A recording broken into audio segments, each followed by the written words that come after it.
Hey, what's up guys? This is a bad starter reduction gear from a 2018 Honda crf450R.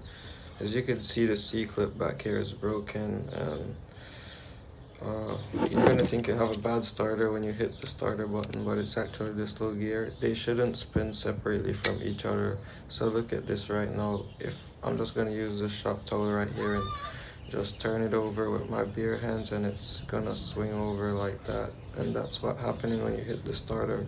You're just gonna hear that little zzz, zzz noise. That's when you know you have a bad starter reduction gear or starter clip sometimes. Yeah. I have the new part coming in, guys, so stay tuned to see what happens when I put the new part in and start it up.